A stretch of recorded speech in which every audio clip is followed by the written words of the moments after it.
YouTube के इस channel में सभी विद्यार्थियों का स्वागत है। आज की क्लास को शुरू करते हैं। इससे पहले कि मैं बता दूं, ये क्लास प्रत्येक दिन शाम के 6 बजे आयोजित की जाती है, जिसमें आपको 50 महत्वपूर्ण प्रश्न देखने को मिलेगा। आज की क्लास में हम लोग बात करेंगे 50 साइंस के क्वेश्चन, जो कि काफ़ी अच्छा प्रश्न है, तो उसको अंत तक देखेंगे।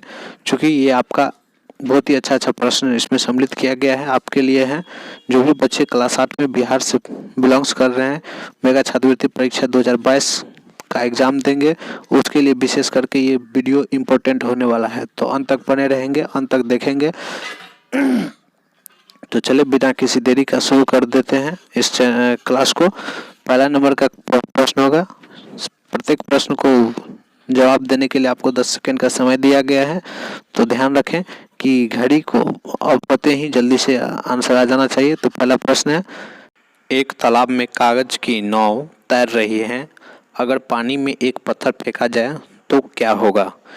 ऑप्शन नंबर पहला में आगे बढ़ती जाएगी, दूसरा में पीछे घटेगी हटेगी, तीसरा में अपने स्थान पर आगे पीछे दोलित होगी, और चौथा में अपने स्थान पर ऊपर नीचे करती रहेगी। तो चलिए सोच समझ करके इस प्रश्न का आंसर दें। समय शुरू हो चुका है।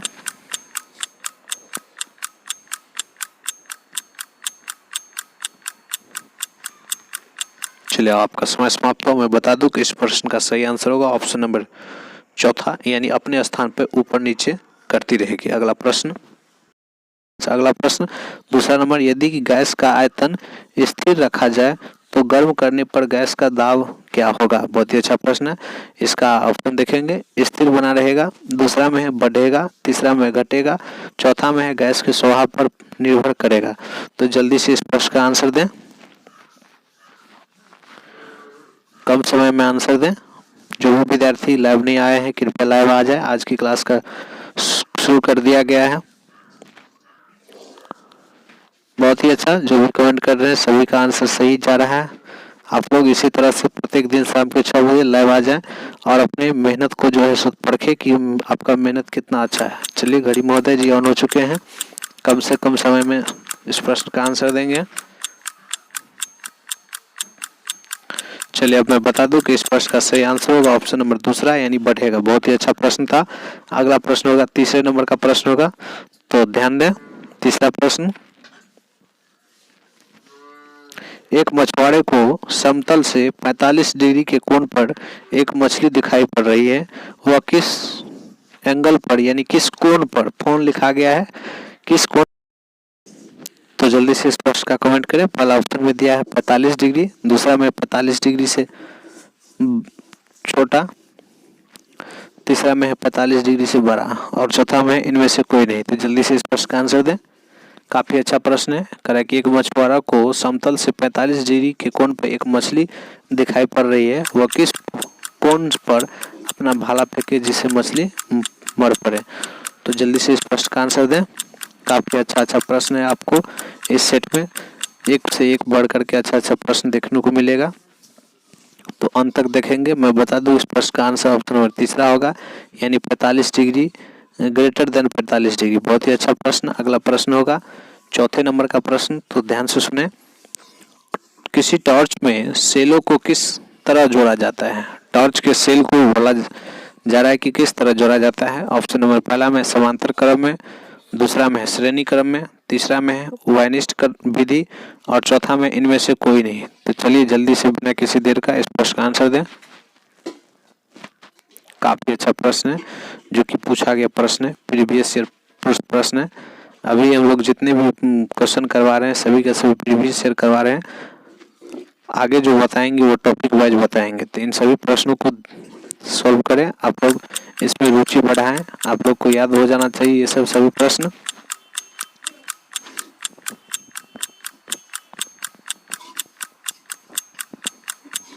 चलिए आपका समय समाप्त हुआ। मैं बता दूं कि इस प्रश्न का सही आंसर होगा ऑप्शन नंबर दूसरा, यानी श्रेणी क्रम में। तो ध्यान रखें, टॉर्च के सेलों को श्रेणी क्रम में जोड़ा जाता है। अगला प्रश्न होगा 5वें नंबर का प्रश्न, हमारे मंदाकिनी की आकृति कैसी है? ध्यान से सुनेंगे।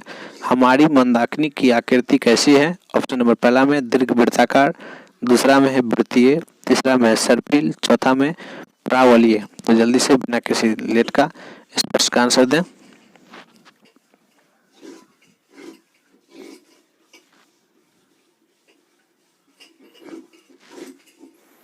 बहुत ही अच्छा प्रश्न है इन सेटों में, तो अंत तक देखेंगे वीडियो को।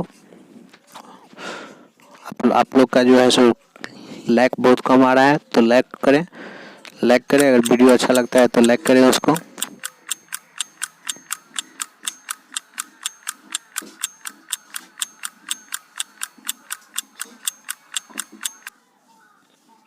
चलिए अब मैं बता दूं कि इस प्रश्न का सही आंसर होगा ऑप्शन नंबर तीसरा, यानी सर्पिल आकार का होता है। हमारा जो मंदाकिनी है उसका आकृति सर्पिल आकार का है। अगला प्रश्न होगा 6 नंबर का प्रश्न होगा, तो ध्यान से सुने।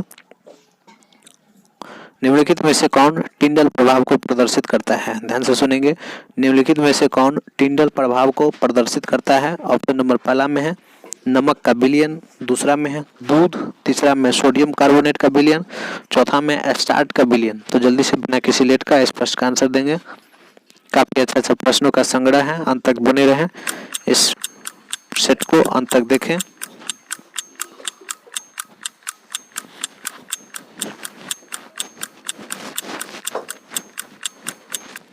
चलिए इस तरह से आपका समय समाप्त हुआ। मैं बता दूं कि इस प्रश्न का सही आंसर होगा ऑप्शन नंबर दूसरा, यानी दूध। बहुत ही अच्छा प्रश्न है, ध्यान में रखेंगे कि दूध जो है, दूध टिंडल प्रभाव को प्रदर्शित करता है, टिंडल प्रभाव। अगला प्रश्न 7वें नंबर का प्रश्न होगा, अम्ल वर्षा के लिए सबसे महत्वपूर्ण प्रदूषक हैं। ऑप्शन नंबर पहला में SO2, दूसरा में CO2, तीसरा में CO, तीसरा में CO2 और चौथा में धूलकण। तो चलिए जल्दी से बिना किसी लेट का इस प्रश्न का आंसर दें। अम्ल वर्षा, ध्यान से सुनेंगे, अम्ल वर्षा के लिए सबसे महत्वपूर्ण प्रदूषक कौन है?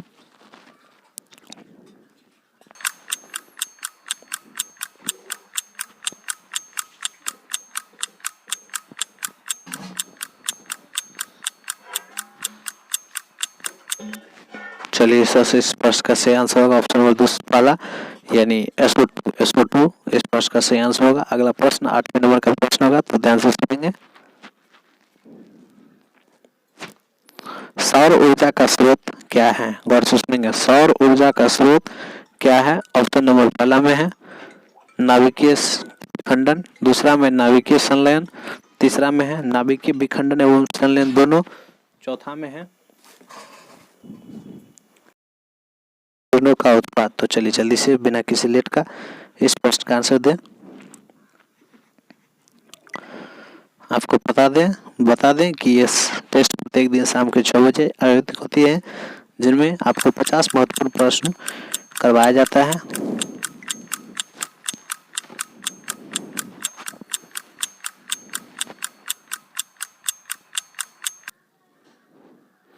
चलिए इस प्रश्न का सही आंसर होगा ऑप्शन नंबर दूसरा, यानी नाभिकीय संलयन। बहुत ही अच्छा प्रश्न था। अगला प्रश्न होगा 9वें नंबर का प्रश्न होगा, तो गौर से सुनेंगे।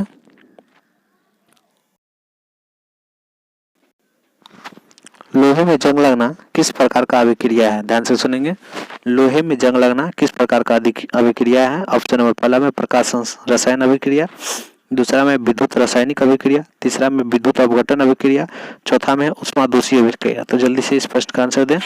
काफी अच्छा प्रश्न है, इनमें अंत तक देखेंगे वीडियो को। बहुत मेहनत के बाद इतना सारा टेस्ट का आयोजन किया जाता है प्रत्येक दिन, तो आप लोग मेहनत का जो है सो फायदा उठाएंगे।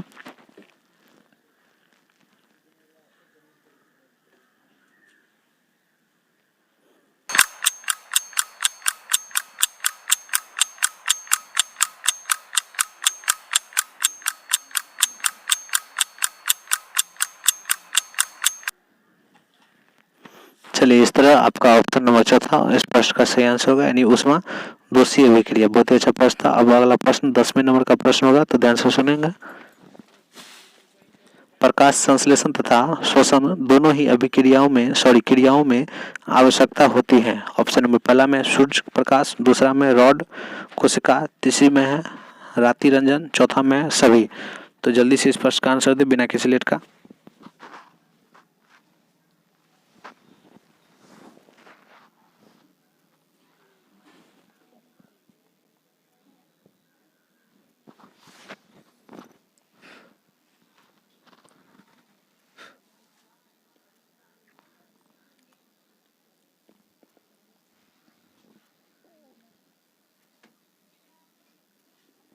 जल्दी जल्दी कमेंट करें, काफी अच्छा प्रश्न है।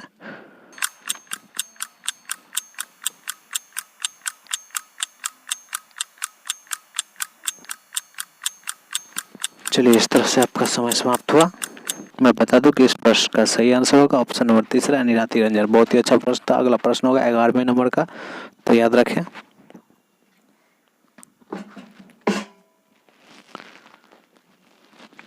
अंग्रेजों द्वारा जीता गया अंतिम मुख्य भारतीय राज्य कौन था?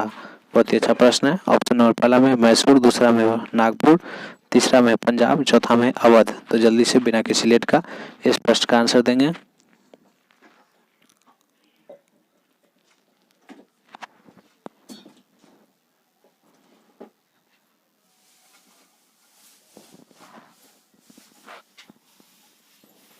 चलिए घड़ी महोदय, जल्दी से समय को ऑन करें।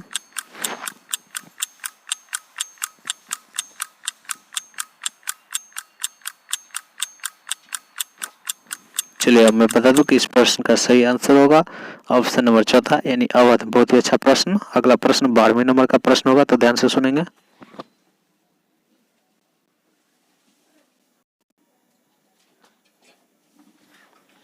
मध्य एशिया में सैनिक अभियान आयोजित करने वाला पहला मुगल शासक कौन था? ऑप्शन नंबर पहला में हुमायूं, दूसरा में जहांगीर, तीसरा में शाहजहां, चौथा में औरंगजेब।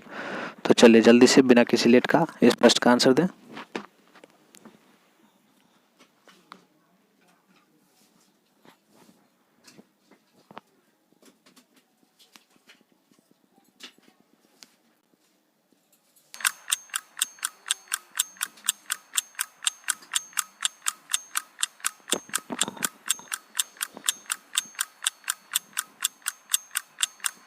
चलिए, इस तरह से आपका समय समाप्त हुआ। मैं बता दूं कि इस प्रश्न का सही आंसर होगा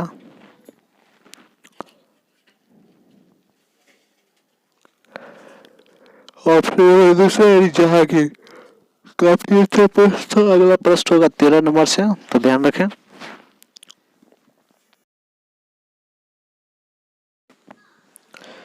अठारह के युद्ध में निम्नलिखित नगरों में से कौन सा युद्ध का महत्वपूर्ण केंद्र नहीं था? बहुत ही अच्छा प्रश्न है। तो ऑप्शन सुनेंगे।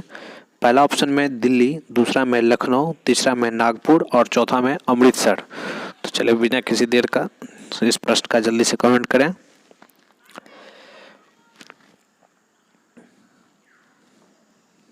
चलिए घड़ी महोदय,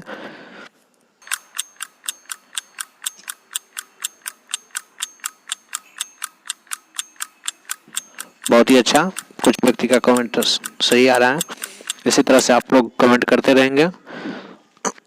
मैं बता दूं कि इस प्रश्न का सही आंसर होगा ऑप्शन नंबर चौथा यानी अमृतसर। बहुत ही अच्छा प्रश्न था। तो ध्यान रखेंगे कि ऊपर का जो 3 है यानी दिल्ली, लखनऊ और नागपुर, ये सभी जगह 1857 का जो विद्रोह हुआ था वहाँ पे केंद्र था और अमृतसर में नहीं था। अगला प्रश्न 14 नंबर का प्रश्न। अगर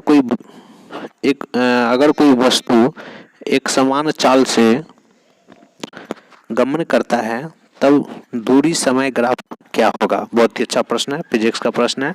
ऑप्शन नंबर पहला में है सीधी रेखा में, दूसरा में वृत्त, तीसरा में है सीधी जैसी रेखा और चौथा में है इनमें से कोई नहीं। तो जल्दी से बिना किसी लेट का बताएं। जो भी विद्यार्थी अभी तक लाइव में जुड़े हैं कृपया लाइव आ जाएं, चूँकि 14वां प्रश्न पे हम लोग आ चुके हैं और आप लोग को पता होना चाहिए कि क्लास प्रत्येक दिन शाम के 6 बजे से आयोजित की जाती है। इनमें अधिक से अधिक विद्यार्थी एक समय में अंत तक देखेंगे और अब इस सेशन का लाभ उठाएंगे। बहुत ही अच्छा धमाका ऑफर है। ये जो सेशन चल रहा है अभी आपका मेगा छात्रवृत्ति क्लास 8 के लिए ये किया गया है। तो मैं बता दूं कि इस प्रश्न का सही आंसर होगा ऑप्शन नंबर पहला यानी सीधी रेखा में। तो ध्यान रखेंगे। अगला प्रश्न 15वें नंबर का प्रश्न है। किसी वस्तु का संवेग समानुपाती होगा, किसके समानुपाती होगा वो आपसे पूछा जा रहा है। तो ऑप्शन नंबर पहला में है आयतन, दूसरा में है आकार, तीसरा में चाल और चौथा में रंग से। बहुत ही अच्छा प्रश्न है। तो आप लोग जल्दी से इस प्रश्न का कमेंट करें, आंसर दें। जो भी विद्यार्थी ने जुड़े हैं कृपया जुड़ जाएं और अंत तक वीडियो का लाभ उठाएं। काफी मेहनत के बाद इतना सारा किया जाता है। तो आप लोग अंत तक देखेंगे। अंत तक देखने से आपका कोई घाटा नहीं होने वाला है, बल्कि नाफा ही होगा। तरह तरह के प्रश्न से आप परिचित होंगे और आपके जो अंदर का जो क्षमता है उसका विकास होगा। तो ध्यान रखें, वीडियो के लास्ट तक अंत तक देखें। चलिए साथी, लाइक बटन को दबा दें। जो भी बच्चे अभी तक लाइक नहीं किए हैं कृपया लाइक दबा दें।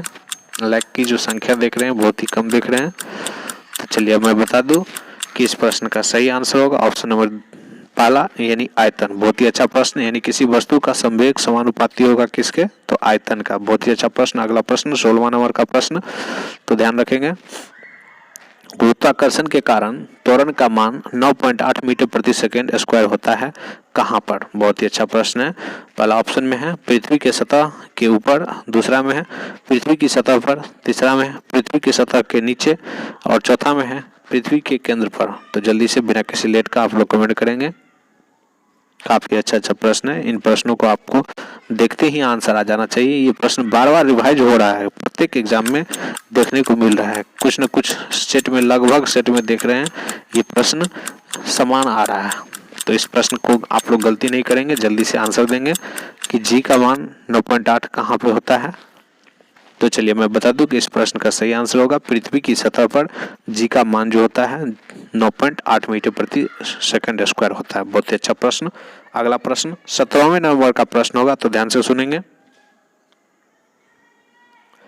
एक अशुशक्ति बराबर क्या होता है। बहुत बढ़िया प्रश्न, बहुत बढ़िया, बहुत बार पूछ चुके हैं, अभी तक लगभग 4 बार पूछ चुके हैं इस प्रश्न को।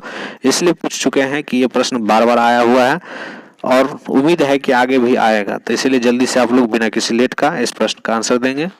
पहला ऑप्शन में है 476 जूल, दूसरा में है 446 न्यूटन, तीसरा में है 473 वाट और चौथा में है 776 वाट। तो चलिए जल्दी से बिना किसी लेट का बता देंगे। जो भी बच्चे अंत तक नहीं देखते हैं कृपया उन सभी से आग्रह, अनुरोध, विनती कि अंत तक देखें, तभी आपका जो अंदर का जो क्षमता है उसका विकास होगा। ये वीडियो का बनाने का लक्ष्य है कि आपके अंदर जो भी त्रुटि है उसको दूर करना। काफी मेहनत के बाद इतना सारा प्रयास किया गया है। चलिए अब मैं इस प्रश्न का सही आंसर बता दूं। इस प्रश्न का सही आंसर होगा ऑप्शन नंबर चौथा, यानी 746 वाट। बहुत ही अच्छा प्रश्न, इसको याद करके रखेंगे। अगला प्रश्न होगा 18वें नंबर का प्रश्न होगा, तो ध्यान से सुनेंगे। 18वां प्रश्न इस प्रकार है। पीला प्रकाश और हरा प्रकाश किस माध्यम से समान वेग से गमन करता है। किस माध्यम में समान वेग से गमन करता है। बहुत ही अच्छा प्रश्न है, फिर से सुनेंगे। पीला प्रकाश और हरा प्रकाश किस माध्यम में समान वेग से गमन करता है। तो ऑप्शन नंबर पहला में हवा, दूसरा में पानी, तीसरा में शीशा, चौथा में ग्लिसरीन। तो जल्दी से बताएंगे इस प्रश्न का आंसर। आप लोग अंत तक देखेंगे। सभी विद्यार्थी जो भी देखते हैं मेरे चैनल को, सभी अंत तक देखेंगे, पूरा सेशन को देखेंगे।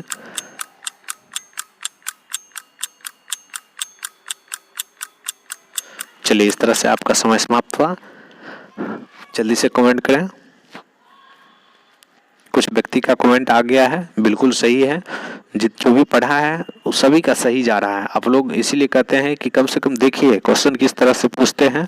बार बार देखेंगे तो देखने से ही आपके जो क्वेश्चन जो है सो आपके सामने आएंगे, तो उससे आपको पता चलेगा कि किस तरह का प्रश्न आता है। अगला प्रश्न 19वां नंबर प्रश्न, निम्नलिखित में से कौन ज्वलनशील पदार्थ है। बहुत ही अच्छा प्रश्न है, बिना देखे हुए इस प्रश्न का आप लोग आंसर कर सकते हैं। जल्दी से बताएं, कमेंट करें फास्ट में। पहला ऑप्शन में लकड़ी, दूसरा में कोयला, तीसरा में पेट्रोल, चौथा में पत्थर। सभी करेंगे कमेंट, जो भी देख रहे हैं सभी करेंगे। जिस समय आप लोग देख रहे हैं मेरी इस क्लास को, आप लोग सभी अंत तक देखेंगे और लाइक करेंगे। बहुत अच्छा। जिन जिन का ऑप्शन नंबर सी आ रहा है बिल्कुल सही। काफी लोगों ने ऑप्शन नंबर सी यानी तीसरा पेट्रोल लगाया है, काफी अच्छा। चलिए हमारे घड़ी महोदय भी इंडिकेट कर दिए हैं आपको। अब मैं बता दूं कि आपका समय समाप्त हुआ और इस प्रश्न का इस तरह से, इस प्रश्न का सही आंसर होगा ऑप्शन नंबर तीसरा ही, यानी पेट्रोल। बहुत ही सुंदर, सभी का प्रश्न का आंसर अच्छा था। चलिए इसी के साथ अगला प्रश्न यानी 20वें नंबर का प्रश्न होगा, तो ध्यान से सुने। एक बार सभी को लाइक कर दें, जो भी अभी तक लाइक नहीं किए हैं कृपया सभी लाइक कर दें। अगला प्रश्न के लिए आप लोग तैयार रहेंगे। 20वां प्रश्न होगा, कमरे के ताप पर द्रव अवस्था में रहने वाली धातुएं कौन सी है? बहुत ही अच्छा प्रश्न है, ध्यान से सुनेंगे। कमरे के ताप पर द्रव अवस्था में रहने वाली कौन सी धातु है? पहला ऑप्शन में है पारा, दूसरा में है कैल्शियम, तीसरा में मैग्नीशियम, चौथा में सोडियम। चलिए बिना किसी लेट का जल्दी से कर दे कमेंट। अच्छा प्रश्न, बार बार दोहराया गया प्रश्न है। इस तरह का प्रश्न डालते हैं इसलिए ताकि आप लोग को अभी तक याद हो जाना चाहिए। हो सकता है कुछ कुछ प्रश्न ऐसे भी हैं जिनको मैंने बार बार रिवाइज किया है, दोहराया है, तो दोहराने का मकसद यही है कि आपको याद हो जाए। आप उस प्रश्न को देखते ही कम से कम समय में उसको आंसर करें, टिक करें। चलिए, जो भी बहुत सारे लड़का ने ऑप्शन नंबर पहला को क्लिक किया है, काफ़ी अच्छा, बहुत अच्छा। इस तरह से आपका ऑप्शन नंबर पहला ही सही होगा। चलिए तो मैं बता दूं, इस प्रश्न का सही आंसर यानी पारा का सिंबल होता है Hg, यानी उसका संकेत Hg, और वही जो है सो कमरे के ताप पर द्रव अवस्था में उसको रखा जाता है। बहुत ही अच्छा प्रश्न। अगला प्रश्न 21 नंबर का होगा, तो ध्यान से सुनेंगे। अधातु के ऑक्साइड होते हैं, बहुत अच्छा प्रश्न। अधातु के ऑक्साइड होते हैं, ध्यान से सुनेंगे। अधातु बोल रहा है, धातु नहीं समझ लेंगे। धातु के भी ऑक्साइड होते हैं और अधातु के भी होते हैं, तो गौर से सुनेंगे। यहाँ पे लिखा हुआ है अधातु के ऑक्साइड होते हैं, जल्दी से आंसर दें। चलिए मैं बता दूं कि इस प्रश्न का सही आंसर होगा ऑप्शन नंबर पहला यानी अम्लीय, तो याद रखेंगे अम्लीय। अगला प्रश्न 22वां नंबर का प्रश्न, अम्ल वर्षा के प्रमुख अवयव कौन सा है? ध्यान से सुनेंगे। अम्ल वर्षा के प्रमुख अवयव कौन सा है? ऑप्शन नंबर पहला में है सल्फ्यूरिक अम्ल, दूसरा में नाइट्रिक अम्ल, तीसरा में 1 तथा 2 दोनों, चौथा में इनमें से कोई नहीं। तो चलिए घड़ी महोदय जी जल्दी से आप समय को ऑन करेंगे।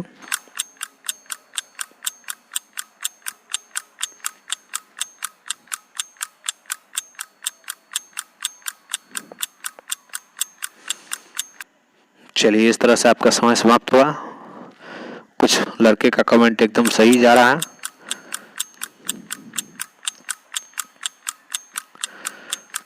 जल्दी करें, फिर दोबारा समय आपको मिला है 10 सेकेंड का, जल्दी करें, कम समय में करें।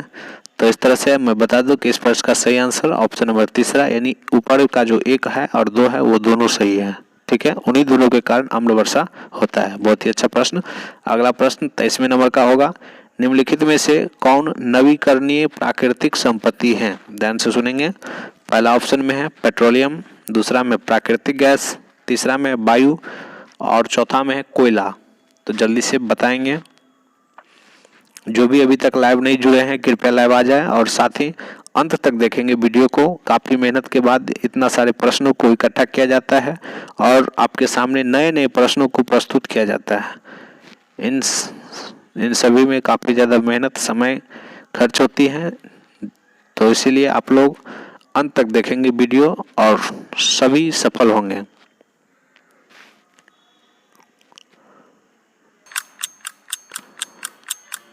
चलिए जल्दी से बिना किसी लेट का शुरू करें। चलिए घड़ी महोदय जी अब आपका समय भी समाप्त हो चुका है। चलिए इस तरह से मैं बता दूं कि इस प्रश्न का सही आंसर ऑप्शन नंबर तीसरा यानी वायु होगा। बहुत ही अच्छा प्रश्न।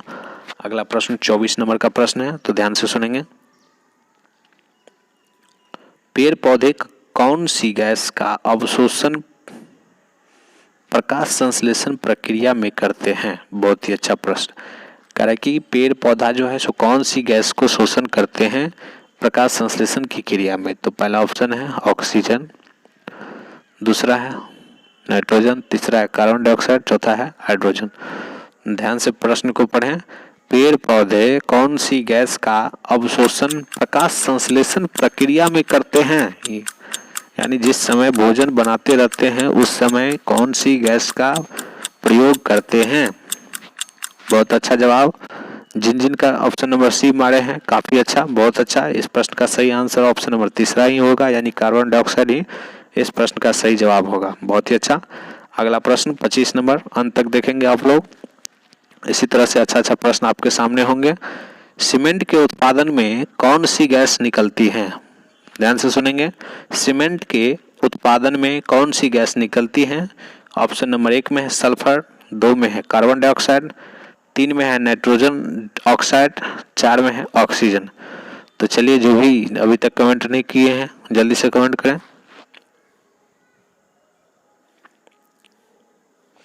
बिल्कुल कम समय में कमेंट करें, प्रश्न को पढ़ते हुए समझते हुए जल्दी से कमेंट करें। साथ ही अगर हम बोलते हैं तो उस पर आप लोग ध्यान देंगे तो उससे फायदा होगा कि आपको पढ़ने का जो स्पीड है वो भी थोड़ा सा बढ़ जाएगा। मेरे साथ साथ चलिए।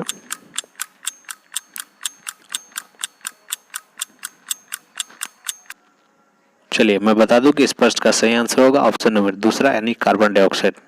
यानी सीमेंट के उत्पादन में कार्बन डाइऑक्साइड गैस निकलती है। बहुत अच्छा प्रश्न। अगला प्रश्न, विद्युत धारा के किस प्रभाव का उपयोग विद्युत लेपन में होता है? ऑप्शन नंबर में पहला में है ऊष्मीय प्रभाव, दूसरा में है चुंबकीय प्रभाव, तीसरा में है रासायनिक प्रभाव, चौथा में है इनमें से कोई नहीं। तो चलें जल्दी से कमेंट करें। अभी तक जो है सो आप लोग बहुत कम की संख्या में आप लोग देख रहे हैं लाइव। अधिक से अधिक संख्या में देखें।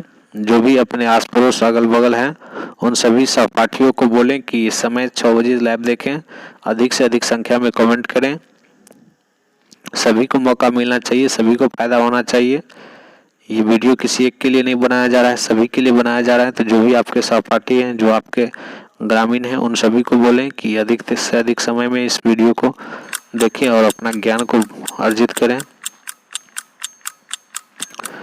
क्योंकि हम लोग को 17 फरवरी तक जो है सो काफ़ी ज़्यादा संख्या में मेहनत करना होगा, काफ़ी मेहनत करना होगा। तो चलिए, इस तरह से आपका प्रश्न का आंसर होगा ऑप्शन नंबर 3 यानी रासायनिक प्रभाव। बहुत ही अच्छा प्रश्न था। अगला प्रश्न होगा 27 नंबर का प्रश्न होगा, तो ध्यान से सुनेंगे। पेट्रोलियम गैस का मुख्य अवयव है। बहुत ही अच्छा प्रश्न। ऑप्शन नंबर पहला में है मीथेन, दूसरा में इथेन, तीसरा में प्रोपेन, चौथा में ब्यूटेन। तो चलिए जल्दी से इस प्रश्न का कमेंट करें। सभी प्रश्न याद करने वाला प्रश्न है, काफी अच्छा प्रश्न है। अंत तक देखेंगे। बार बार मैं एक ही बात को बोलता हूँ कि अंत तक देखिए। अंत तक देखने से आपकी जो अंतर का जो क्षमता है उसका विकास होगा, आपके अंदर जो डर है उसका विकास होगा। आपको लगते रहता है कि कौन सा मारे, ऑप्शन ए मारे कि बी मारे कि सी मारे, कौन सा मारे। तो आप जो अभी इस सब चीज़ पे अभ्यास किए रहेंगे तो आपका रिजल्ट अच्छा होगा। इसीलिए जो भी बच्चे देख रहे हैं कृपया अंत तक देखेंगे। अगला प्रश्न 28 नंबर का प्रश्न, धातु की चमक पाई जाती है। बहुत ही अच्छा प्रश्न है। पहला ऑप्शन में जस्ता में, कार्बन में, गंधक में, फास्फोरस में। तो चलिए जल्दी से इस प्रश्न का कमेंट करें। धातु की चमक पाई जाती है यानी कौन ऐसे चारों ऑप्शन में से हैं जिसमें धातु जैसी चमक पाई जाती है? तो बता दें। अगर आप लोग को होता है तो जल्दी से कमेंट करें, और नहीं होता है तो फिर तो हम बताएंगे ही। फिर भी उसमें से छांटिए कौन सा हो सकता है। अपने नॉलेज के हिसाब से आप लोग छांट सकते हैं उसको। जो पहला ऑप्शन नहीं होगा, दूसरा नहीं होगा, तीसरा नहीं होगा, चौथा नहीं होगा, इस तरह से जो है उसको छांटिए। देखते हैं किन किन का तुक्का सही होता है।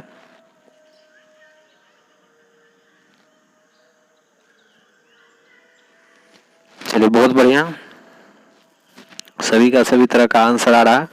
तो चलिए मैं बता दूं कि इस प्रश्न का सही आंसर होगा ऑप्शन नंबर पहला यानी जस्ता में। तो धातुई चमक जो होता है जस्ता में होता है, ध्यान रखेंगे। अगला प्रश्न 29 नंबर का प्रश्न होगा, सबसे अधिक सक्रिय धातु हैं। सबसे अधिक सक्रिय धातु हैं। पहला ऑप्शन में पोटासियम, दूसरा में सोडियम, तीसरा में तांबा, चौथा में सोना। तो जल्दी से इस प्रश्न का आंसर दें। समय को ध्यान में रखते हुए कम से कम समय में इस प्रश्न का आंसर देंगे।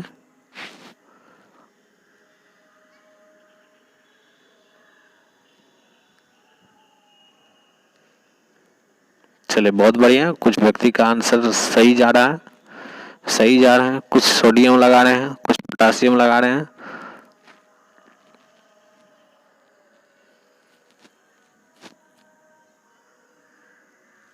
नहीं, यहाँ पे सोडियम नहीं होगा, बिल्कुल नहीं होगा। यहाँ पे आपसे पूछा जा रहा है कि सबसे अधिक सक्रिय धातु, जानते हैं कि सोडियम भी सोडियम ज्वलनशील धातु है, लेकिन यहाँ पे सोडियम सक्रिय बोला जा रहा है, सक्रिय, तो सक्रिय होगा पोटासियम। बहुत अच्छा। अगला प्रश्न 30 नंबर का प्रश्न होगा, तो ध्यान से सुनेंगे।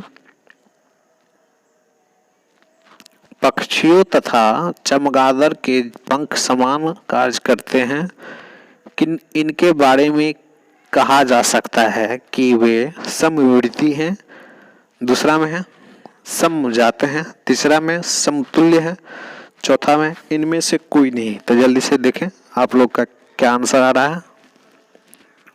मैं बता दूं कि ये टेस्ट प्रत्येक दिन शाम के 6 बजे 50 प्रश्नों का होता है, जिनमें आप सभी सहयोगी सहपाठी इस टेस्ट को देते हैं और अपने जो ज्ञान का जो स्तर है उनको रखते हैं। तो ध्यान रहे, प्रत्येक दिन शाम के 6 बजे जो भी आपके सहपाठी हैं, जो अभी तक नहीं जानते हैं, वो आए, देखें और अंत तक देखें। इससे जो आपका जो स्पीड होगा वो भी मेंटेन होगा, स्पीड आपका बढ़ सकता है, क्वेश्चन देखने का संख्या जो है वो बढ़ सकता है, और ये प्रत्येक दिन हम लोग करवाते हैं। तो ध्यान रहे, शाम के 6 बजे। चलिए, तो इस तरह से मैं बता दूं कि इस प्रश्न का सही आंसर होगा ऑप्शन नंबर पहला, यानी पक्षियों तथा चमगादड़ के पंख समान कार्य करते हैं, इसके बारे में क्या कहा जा सकता है, तो वे समविवर्ती हैं। समविवर्ती, ध्यान रखेंगे, समविवर्ती, समझात नहीं मार देंगे, समविवर्ती मारेंगे। बहुत ही अच्छा प्रश्न था, 30वां नंबर प्रश्न था।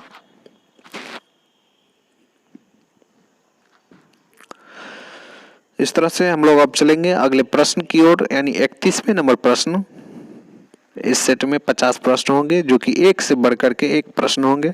काफी अच्छा प्रश्नों का संग्रह है इसमें, और ये प्रत्येक दिन किया जाता है। ध्यान से सुनेंगे। 31वां नंबर प्रश्न, पहाड़ की ऊंचाई पर मानव का रक्त में उपस्थित इरेटोसाइट का क्या होता है। ऑप्शन नंबर पहला में आकार बढ़ जाता है, दूसरा में है संख्या बढ़ जाती है, तीसरा में आकार घट जाता है, और चौथा में संख्या घट जाती है। तो चलिए, अब मैं घड़ी की समय को ऑन करता हूँ। घड़ी महोदय जी, आप जल्दी से शुरू हो जाएंगे।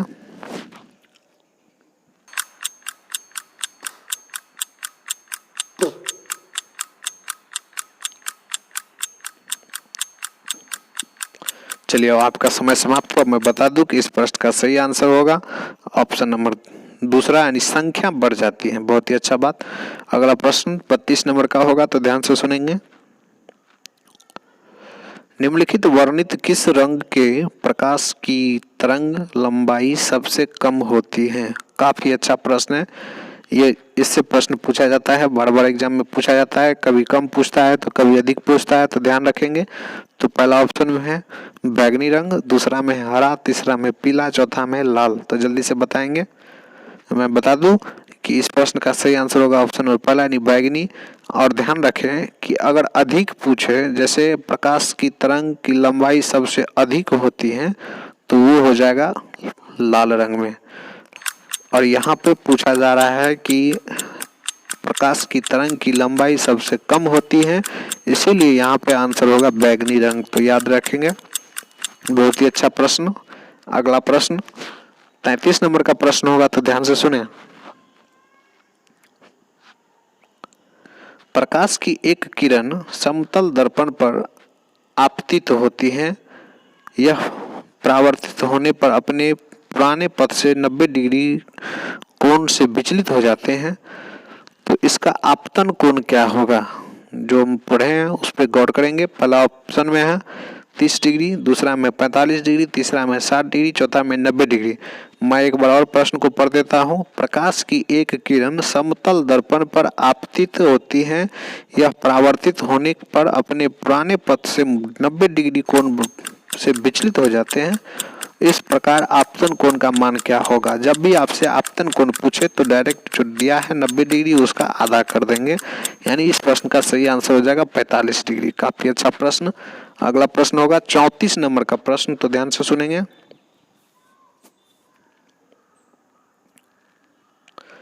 जब दो वस्तुओं को एक दूसरे के विरुद्ध आपस में रगड़ा जाता है तो क्या होता है। तो ऑप्शन नंबर पहला में समान और एक समान आवेश प्राप्त होता है, दूसरा में समान और विपरीत आवेश प्राप्त होता है, तीसरा में असमान और एक जैसे आवेश प्राप्त होता है, चौथा में असमान और विपरीत आवेश प्राप्त होता है। तो चलें जल्दी से बता दें इस प्रश्न का क्या होगा आंसर।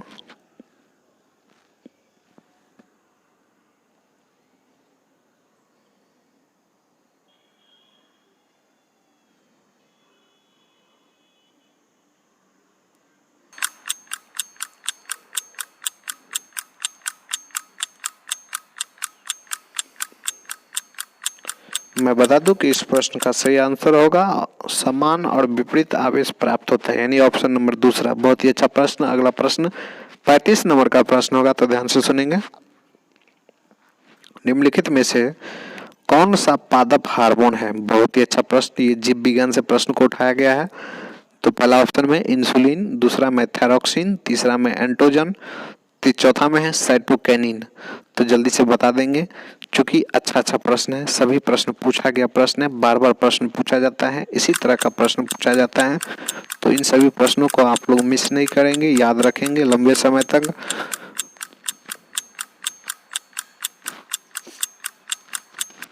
चलिए अब मैं बता दूं कि इस प्रश्न का सही आंसर ऑप्शन नंबर चौथा यानी साइटोकिनिन। बहुत ही अच्छा प्रश्न था। अगला प्रश्न 36 नंबर का प्रश्न होगा, तो ध्यान से सुनेंगे। ताम्र सल्फेट के गोल्ड से विद्युत प्रभावित करने पर होता है। पहला ऑप्शन में है एनोड पर तांबा जमा होता है, दूसरा में कैथोड पर तांबा जमा होता है, तीसरा में एनोड पर ऑक्सीजन जमा होता है, चौथा में कैथोड पर हाइड्रोजन जमा होता है। तो चलिए देखते हैं किन किन का इस प्रश्न का आंसर सही आ रहा है, क्योंकि अच्छा प्रश्न है। ताम्र सल्फेट के गोल्ड से विद्युत प्रभावित करने पर क्या होगा? तो चलिए गरीब महोदय जी ऑन हो चुके हैं, जल्दी से आप लोग देखें कि किन किन का कमेंट आ रहा है। एक बार लाइक कर दें, जो भी विद्यार्थी अभी तक लाइक नहीं करे हैं कृपया लाइक कर दें, लाइक की संख्या बहुत कम है। मैं बता दूं कि इस प्रश्न का सही आंसर होगा ऑप्शन नंबर दूसरा यानी कैथोड पर तांबा जमा होता है। अगला प्रश्न होगा 37 नंबर का प्रश्न। अम्ल वर्षा किसके जलाने के कारण होता है? तो ऑप्शन नंबर पहला में पेट्रोल, दूसरा में डीजल, तीसरा में सीएनजी और चौथा में कोयला। तो चलिए देखते हैं किन किन का प्रश्नों का आंसर सही आ रहा है। जल्दी जल्दी कमेंट करें और अंत तक देखें। अंत तक देखने से आपके अंदर का जो डर है उसका दूर होगा, साथ ही आपके जो अंदर झिझक है, क्वेश्चन देखने का जो क्षमता है उसका जो है सो विकास होगा।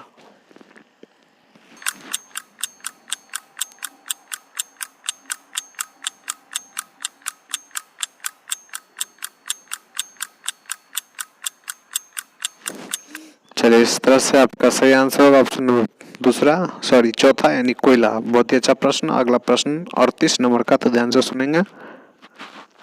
अग्निशामक में कार्बन डाइऑक्साइड गैस का निर्माण एक सांद्र अम्ल के रूप में उपयोग होता है।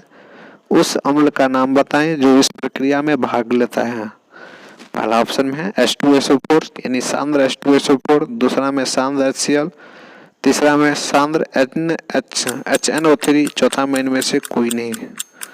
चलिए गरीब महोदय जी जॉइन हो चुके हैं, जल्दी से आप लोग देखें और कमेंट करें।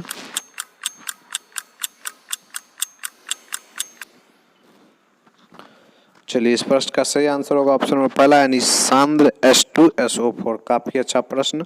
अगला प्रश्न होगा 39 नंबर का, तो ध्यान से सुनेंगे। पानी से भरे कटोरे में एक सिक्का ऊपर उठा हुआ क्यों प्रतीत होता है? काफी अच्छा प्रश्न। तो इस प्रश्न का ऑप्शन पहला में है प्रकाश के परावर्तन के कारण, दूसरा में है प्रकाश के अपवर्तन के कारण, तीसरा में प्रकाश के व्यतिकरण के कारण, चौथा में इनमें से कोई नहीं। तो जल्दी से बताएंगे आप लोग इस प्रश्न का सही आंसर।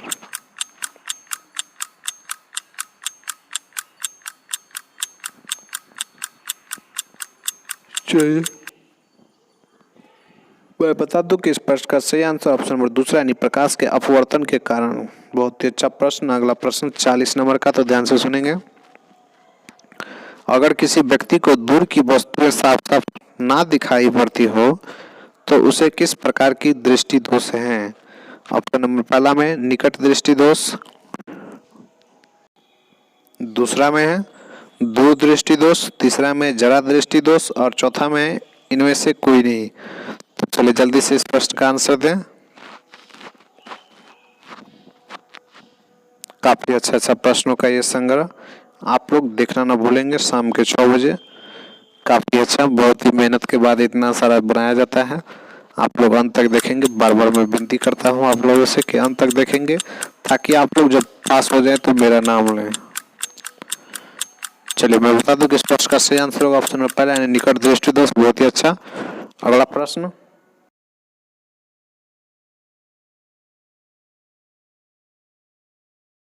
ध्यान से सुने। संयुक्त राष्ट्र संघ का घोषणा कब लागू हुआ? ऑप्शन नंबर पहला में 24 अक्टूबर 1945, दूसरा में 25 नवंबर 1945, तीसरा में 30 दिसंबर 1945, चौथा में 10 दिसंबर 1945। तो चलिए जल्दी से इस प्रश्न का आंसर दें।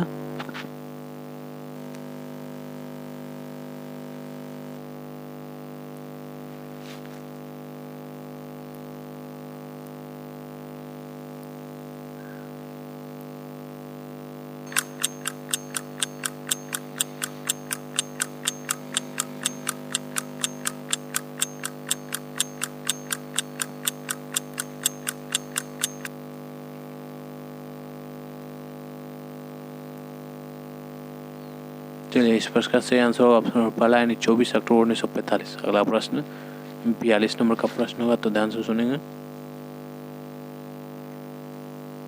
विश्व जनसंख्या दिवस कब मनाया जाता है? ऑप्शन नंबर पहला में 20 जनवरी, दूसरा में 15 जनवरी अगस्त, तीसरा में 1 मई, चौथा में 11 जुलाई। तो जल्दी से इस प्रश्न का आंसर दें।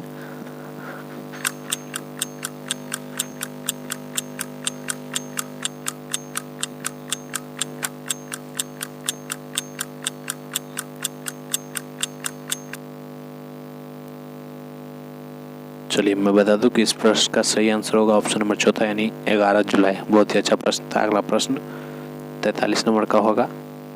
43वां प्रश्न ध्यान से सुनेंगे। संयुक्त राष्ट्र संघ द्वारा बाल अधिकारों की घोषणा कब की गई थी? बहुत ही अच्छा प्रश्न।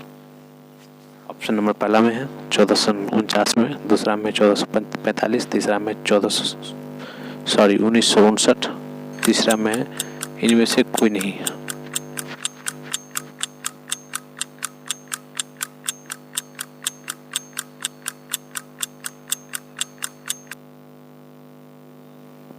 चलिए जल्दी से बता दें, कमेंट करें। मैं बता दूं कि इस प्रश्न का सही आंसर होगा प्रश्न नंबर पहला, यानी 1949। अगला प्रश्न 44 नंबर का। सूचना का अधिकार किस वर्ष लागू हुआ? ऑप्शन नंबर पहला में 2002, दूसरा में 2004, तीसरा में 2005, चौथा में 2006। तो चलिए जल्दी से बिना किसी लेट का शुरू करें, कमेंट करें।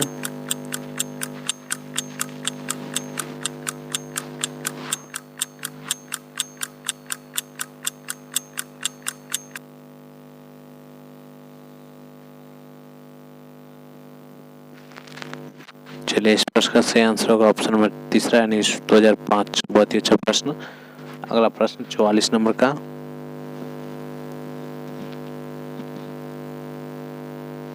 महात्मा गांधी ने चंपारण सत्याग्रह किया। ऑप्शन नंबर पहला में ब्रिटिश भूस्वामियों के निष्कासन के लिए, दूसरा में भूमि सुधार लागू कराने के लिए, तीसरा में भारतीय जमींदारों के अधिकारों की रक्षा के लिए, चौथा में नीम की खेती कराने वाले भूस्वामियों के शोषण से किसानों को मुक्त कराने के लिए। तो जल्दी से इस प्रश्न का आंसर दें, ध्यान से ऑप्शन को पढ़ें।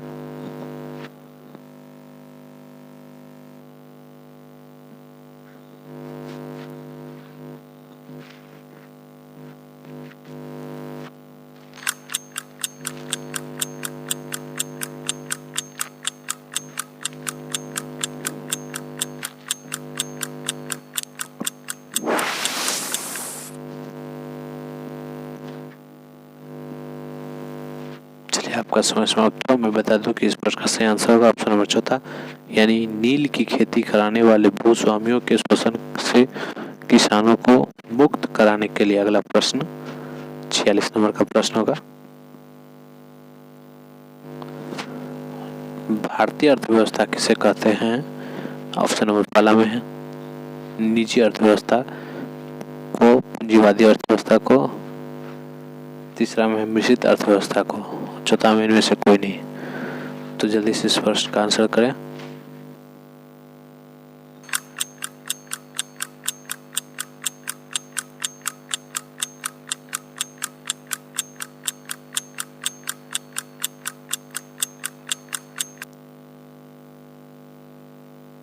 चलिए मैं बता दूं कि इस प्रश्न का सही आंसर होगा ऑप्शन नंबर तीसरा, यानी मिश्रित अर्थव्यवस्था। बहुत ही अच्छा प्रश्न था। अगला प्रश्न 47 नंबर का होगा, तो ध्यान से सुने। संयुक्त राष्ट्र संघ का मुख्यालय कहाँ स्थित है? ऑप्शन नंबर पहला में द हेग, दूसरा में न्यूयॉर्क, तीसरा में पेरिस, चौथा में बर्लिन। तो जल्दी से इस प्रश्न का आंसर दें। 50 प्रश्नों का ये संग्रह है, तो याद रखें सभी प्रश्न अपने आप में महत्वपूर्ण हैं। अंत तक देखेंगे वीडियो को। चलिए मैं बता दूं कि इस प्रश्न का सही आंसर होगा ऑप्शन नंबर दूसरा, यानी न्यूयॉर्क। बहुत ही अच्छा प्रश्न। अगला प्रश्न 48 नंबर का प्रश्न।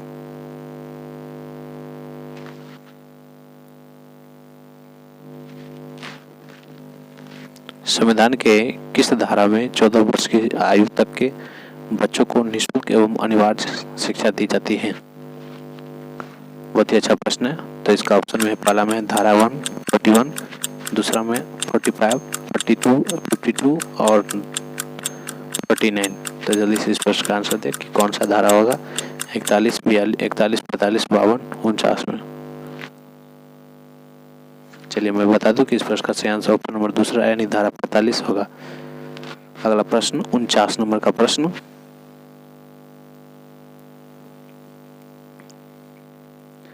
केंद्र सरकार प्राथमिक शिक्षा के प्रचार प्रसार के लिए किस योजना के तहत सहायता कर रही है? ऑप्शन नंबर पहला में ऑपरेशन ब्लैक पैंथर, दूसरा में ऑपरेशन ब्लू स्टार, तीसरा में ऑपरेशन ब्लैक बोर्ड, चौथा में कोई नहीं।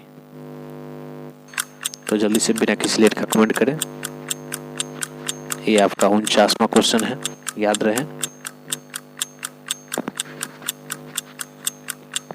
प्राथमिक शिक्षा के प्रचार प्रसार के लिए आपको करें कि कौन सा योजना का तहत जो है सरकार जो है सहायता करती है। तो ये योजना का नाम है ऑपरेशन ब्लैक बोर्ड। अगला प्रश्न 50 नंबर का, तो ध्यान रखें। बेरी बेरी किसके कारण होता है? ऑप्शन नंबर पहला में विटामिन के, दूसरा में विटामिन ए, तीसरा में विटामिन बी, चौथा में विटामिन सी। तो जल्दी से इस प्रश्न का आंसर दें। इसी के साथ इस क्लास का समाप्ति की घोषणा किया जाएगा। आप सभी को गुड नाइट, लव यू। तो चलिए मैं बता दूं कि इस प्रश्न का सही आंसर होगा ऑप्शन नंबर तीसरा, यानी विटामिन बी। विटामिन बी के कारण बेरी बेरी रोग होता है। बहुत बढ़िया, धन्यवाद। इसी के साथ आज की क्लास को समापन करते हैं।